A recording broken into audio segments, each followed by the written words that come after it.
Hello, my name is Austin Habish, the founder of Think Catholic, and you're listening to the Summa podcast, where we study St. Thomas Aquinas' Summa Theologiae in a way simple and insightful for anyone to understand. The Summa podcast is brought to you by Think Catholic. Taking 2 questions of the Summa a day, we'll seek to summarize St. Thomas's responses, discovering the brilliance of Aquinas and his Catholic faith is day 194. So let's get started. We're covering today questions 154 and 155 of the secundae, that is, of the parts of lust and of continence. The translation that I always use in these podcasts is the one generously provided to me by Ave Maria Press, the 5-volume set translated by the Fathers of the English Dominican province, which you can now get at a discounted price from Ave Maria Press's site by typing in the code SUMMA10. And so here we go. Article 1, whether 6 species are fittingly assigned to lust. And honestly, this is going to be a painful article, a painful question to go through because the subject matter is not pleasant. So I want to apologize to begin with. Feel free to skip this episode if it's not going to be edifying for you. There's nothing wrong with that.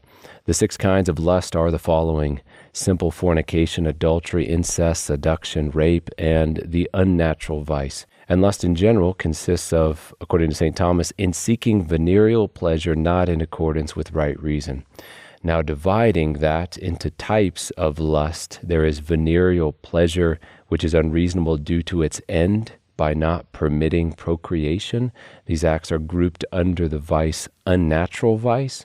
Venereal pleasure can also be unreasonable if it hinders the upbringing and advancement of potential offspring. This is fornication. Venereal pleasure can also be sought at the expense of some other person besides the child, and thus transgress the rule of reason if such pleasure is sought at the injury of a woman already in connection with the perpetrator, the lustful man. Then we have incest.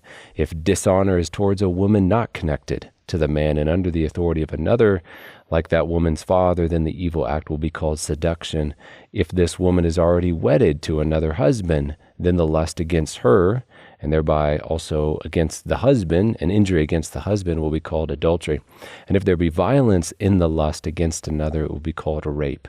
Such are the 6 species of lust or acts of venereal pleasure, which are contrary to reason, which we will now detail sadly line by line. Article 2, whether simple fornication is a mortal sin.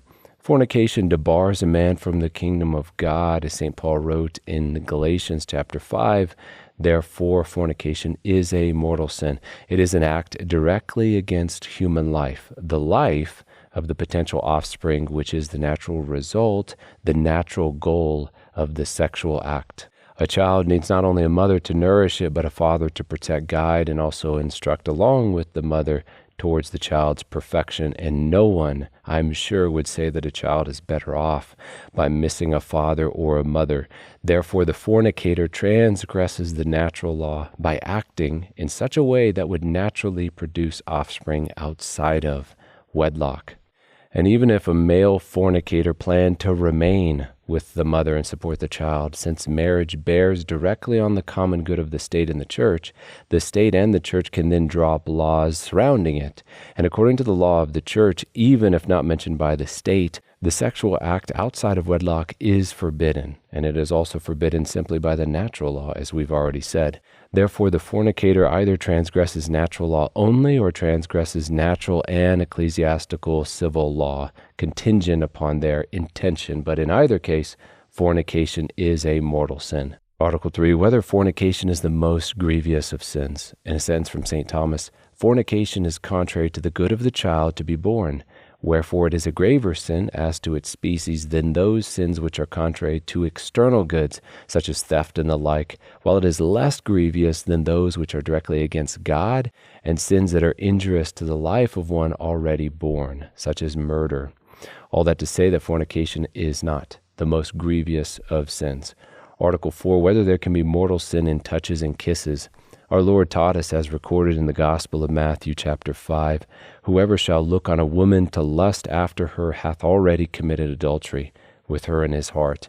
So if a man just by a look can be guilty of something as grievous as adultery, then so too by a touch or a kiss, and that on account of his intention. If a man consents to lustful acts, illicit venereal pleasures in his heart through the occasion of touches or looks or kisses, he will sin mortally. Article 5, whether nocturnal pollution is a mortal sin. Nocturnal seminal emission is what we're talking about here. And because sins must be voluntary in some way for them to be sinful, then because of the inability to reason correctly while asleep, then such acts are properly not voluntary, thus not sinful. However, if one consents to lustful acts in their heart before going to sleep, the nocturnal pollution following that waking intention would be sinful in its cause. As St. Thomas concludes, hence it is manifest that nocturnal pollution is never a sin, but is sometimes the result of a previous sin. Article 6, whether seduction should be reckoned a species of lust. In a sentence from Aquinas, it is evident that seduction, which denotes the unlawful violation of a virgin while still under the guardianship of her parents, is a determinate species of lust. It is a specific kind of lust because its object, what it is about, is a specific, unique kind. Article 7, whether rape is a species of lust distinct from seduction. Seduction would be drawing a virgin from her father's home and then engaging in illicit venereal pleasure. Rape is either, according to the article, taking one who is not a virgin from their father's home, which is violence against the parents, even if this non-virgin consents, or violence against a woman herself in the act of venereal pleasure. Again, this is all very painful to discuss, but alas, Aquinas covers these questions, and so here we are. Article 8, whether adultery is a determinate species of lust distinct from the other species. In brief, from this article, adultery is sexual intercourse with another man or woman in contravention of the marriage compact, whether through the impulse of one's own lust or with the consent of the other party. Now, this implies a special deformity of lust. Therefore, adultery is a determinate species of lust. Article 9, whether incest is a determinate species of lust. And it is. And it's kind of interesting, the arguments given here for why incest is contrary to reason. The first, because a man is bound to respect one's parents, and thus out of respect for one's parents, one ought not to dishonor one's relative by using them for the sake of lust. Also, because taking venereal pleasure from a family member, which one must often live with for a good amount of time, if that was common and acceptable, then humankind would be doomed to enslavement by concupiscence, since the passions of lust are powerful and one is surrounded by these people. The third reason is for the sake of love of neighbor and the common good. It is expedient that a man take a marital partner from outside his relatives for the sake of knitting humanity together as one much larger family. For when a man takes a stranger for his wife, he then becomes intertwined and committed to the affairs, the well-being of his new in-laws. Lastly, Aristotle teaches that if a man could take venereal pleasure from a relative, this would compound the love one naturally has for their family members with the other natural desire for satisfaction of venereal pleasure, and this would be too strong an incentive to lust and therefore a strong obstacle to chastity. All this to say that incest is a determinate species of lust. Article 10, whether sacrilege can be a species of lust. Just like the man who steals for the sake of adultery is more of an adulterer than a thief, as well as the man who steals a chalice from a church is not only a thief, but also a sacrileger, so too if one has vowed to God their virginity or celibacy, illicit venereal pleasure, for them, this will not be just an act of lust, but a specific kind of lust, which is sacrilege. Article 11, whether unnatural vice is a species of lust. Unnatural vice is lustful action that is not only contrary to the rule of right reason, like all other lustful acts, but it is also directly against man's nature, against what he is, such as taking venereal pleasure from a brute animal, which is called bestiality, or when two men or two women engage in a sexual act together called sodomy, or if one take venereal pleasure with themselves, which is called uncleanliness or effeminacy. And then there's a fourth kind of lust, which St. Thomas says is in not observing the natural manner of copulation, either as to undue means or as to other monstrous and bestial manners of copulation, which I'm honestly not going to take the time to try and figure out what he means by that. But all of these acts, by being subhuman, as acts of rebellion against the kind of thing that we are, a human being, male and female, are thereby unique in their departure from nature, and thus a unique kind of lust. Article 12, whether a natural vice is the greatest sin among the species of lust. The more fundamental an error is, the more grievous it will be, all other things being equal. Like mistakes in the speculative sphere, such as denying that the good ought to be done and evil avoided, or that whatever exists must have an explanation for why it exists, why it has the attributes that it has. These are grave errors in speculative matters, to miss the truth of these fundamental principles. So too in the practical sphere, missing what ought to be done and what ought not to be done based immediately upon the kind of thing that one is. That is the worst mistake one can make when it comes to praxis or action. And since as soon as one understands what the reproductive faculties are, what they are thereby made for, things like bestiality, sodomy, uncleanliness become immediately and apparently contrary to them, contrary to us. And therefore they are the greatest departures from reason when it comes to lust. And therefore, in response to our article, unnatural vice, the lustful acts of unnatural vice are the greatest sins by being the greatest divergence from nature. And with that, thankfully, we can now move on to a different question, question 155 of Continence. Article 1, whether continence is a virtue. Continence can mean many different things, but we will be taking Aristotle and the Desert Fathers' understanding of it, which is that whereby a man resists evil desires, which in him are vehement. Continence is the virtue of resisting the disordered sensual desire, and it's good, but it's not great, because it means that a man doesn't have the virtue which would have prevented these vehement passions to begin with.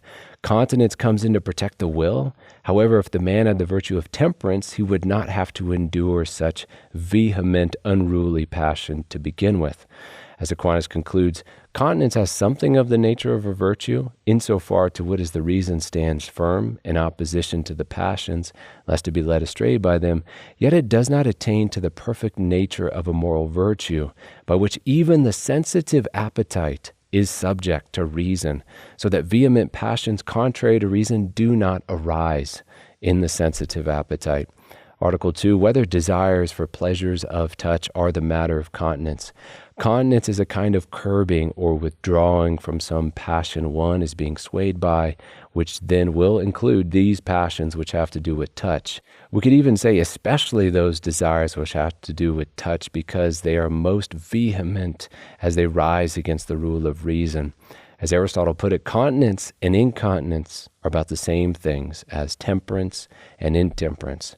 And since the will stands between the intellect and the passions, it may be, in a sense, influenced by either, which denotes the difference between the continent man and the incontinent man. The continent man is moved by reason, the incontinent man is moved by passion. Hence, continence may be ascribed to the reason as to its first mover, and incontinence rather to the sensitive faculty or passion, with both continence and incontinence belonging immediately to the will as to its proper subject.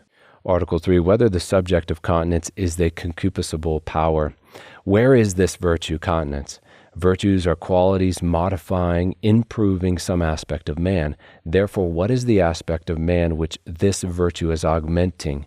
And it is not in the concupiscible passions, which we listed and described earlier in the Summa, because that is what temperance is about, along with the subjective parts of temperance, the other kinds of temperance.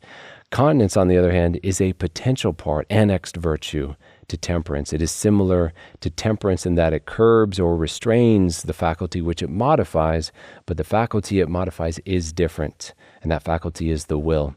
As Aquinas said way back in question 143, besides the movement of concupiscence which temperance moderates and restrains, there is the movement of the will when stirred by the impulse of passion, and this movement is restrained by continence, the effect of which is that although a man suffer immoderate concupiscences, his will does not succumb to them. And now Article 4, our last article, whether continence is better than temperance. Temperance is better than continence because the temperate man not only does not succumb to vehement desires, his concupiscible passions are also tamed themselves by temperance. Temperance is better than continence because the temperate man not only does not succumb to vehement desires, his concupiscible passions are also tamed themselves by temperance. The continent man is the one whose passions are unruly, yet gets along correctly despite them. He doesn't end up willing the desirable good which is forbidden. However, the temperate man has already tamed his passions. Therefore, he is of greater character, a greater quality, than the man who is only continent yet not temperate. Giving the final word in our episode, in summary to Aquinas, he tells us, now the good of reason flourishes more in the temperate man than in the continent man, because in the former even the sensitive appetite is obedient to reason, being tamed by reason, so to speak, whereas in the continent man, the sensitive appetite strongly resists reason by its evil desires. Hence, continence is compared to temperance as the imperfect to the perfect.